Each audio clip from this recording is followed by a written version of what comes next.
Paddy, congratulations. You proved it once again. Scousers don't get knocked out. You really showed your chin in there, but you were dominant through that whole performance. Did that go as you expected, or even better than you imagined? It went exactly how we planned it. Like, that couldn't have went more to a T than what we've been doing. The amount of, like, we do fight run-throughs. Like, I spar obviously twice a week, but we do fight run-throughs. I do a fight run-through with my coach Ellis. He plays my opponents out for me. And then I do the stuff we've been working on the pads and on the stuff like that. And literally every single thing that we drilled there come off. Everything. Like, the amount of times I have hit him in the face this camp with a knee by accident, but he's had an egg guard on and I've had a knee pad on, is ridiculous. And then I just like give Michael Chandler a gash that big on his fucking cheek with one. Well, let's talk about that third round because, yeah, the flying knee just literally chasing him around the cage. Yeah, like, it was funny because in between the second and third round, all my corners said to me, my coach, they were like, lad, he's done. He doesn't want to know. He's quitting. You can time. They said to me in between rounds, that knee's there. You can time that knee. And obviously, when I started landing some punches on him, and I could tell he was leading in, trying to take my head off, I thought, yeah, this knee's coming now. Boom, right up the middle. Look, you talked about opponents that are next, but let's just talk about Charles Oliveira for a moment, because Charles wasn't able to do that to him, and you've said you want to show you're the best submission artist in the UFC. So is a fight with Charles an exciting one, given that sort of title's on the line, if you like? Yeah, as I say, I've always been a fan of Charles Oliveira. I've been watching UFC for over 15 years. When I was a 15-year-old, 16-year-old kid, and Charles has been here the whole time. It'd be another one like with Michael, having nothing but respect for Michael, but nothing but respect for Charles. But when that cage door shuts, I'll put a beating on him.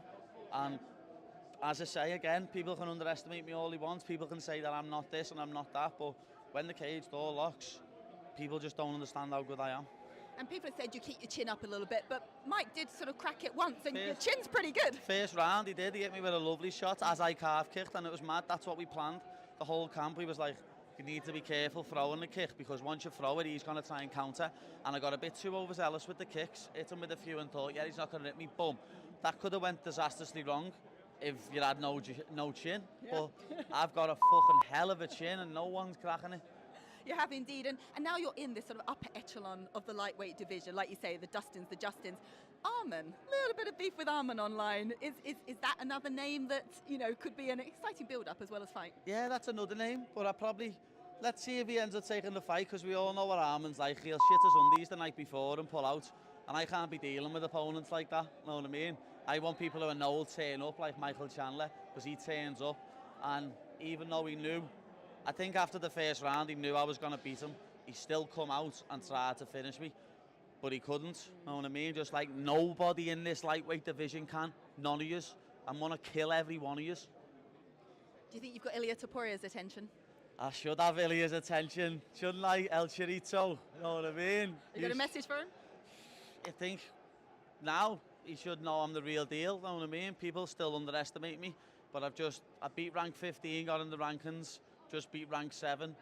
Now I'm rank 7 in the rankings. 7 fight win streak in the UFC, rank 7. Give me anyone. Ilya, I said I should be the one to welcome you to 155. We can do it now, buddy.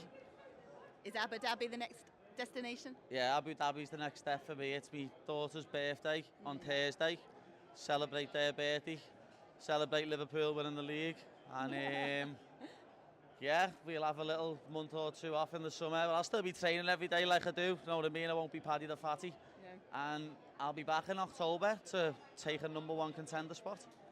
We know that Conor McGregor tweeted saying he had his eye on this fight. Oh, yeah? He said he put a bet on Chandler by knockout.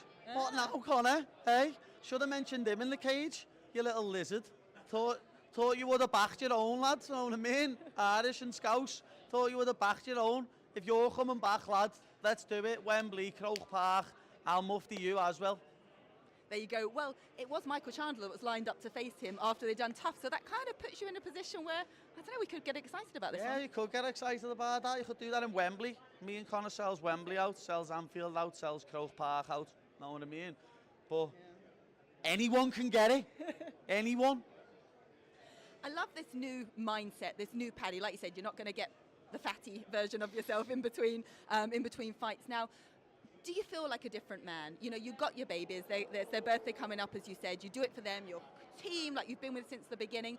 Do you feel like a different person, like a Paddy almost 2.0? Yeah.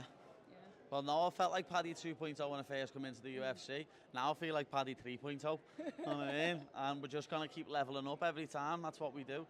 Yeah. We're called Next Generation for a reason.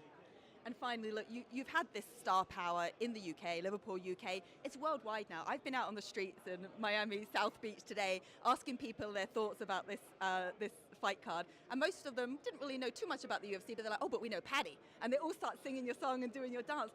Is this worldwide kind of adoration and star power now? I mean, how does that feel? Yeah. I always knew it was coming. I said it when I was a 16-year-old kid fighting amateur in the Olympia by ours. You know what I mean? I knew this was coming. I've seen it in my future. I've envisioned all this. I've visualised all this. And main event pay-per-view next, like, that's me. Where them pay-per-view points at, bitches. There you go. Well, you didn't need the 5 rounds tonight. We look forward to seeing you have those pay-per-view points. Finally, a message to your fans, all these people that love you and tuned in. Well, I want to thank everyone that supports me. And all the haters, you just know what to do, kiss me ass. But I want to thank everyone that supports me. You know what I mean? Happy birthday to my daughters. Happy birthday to my coach's daughter, Paul's daughter, Amy. All my Canadian fans, the American fans, my Brazilian fans, my European fans. You just know the Bobby Moore kids. Congratulations once again, Paddy. You, Dana said it to us a couple of days ago. People should stop doubting you. Stop sleeping on the bad man or you get slept. You heard it here. Congrats.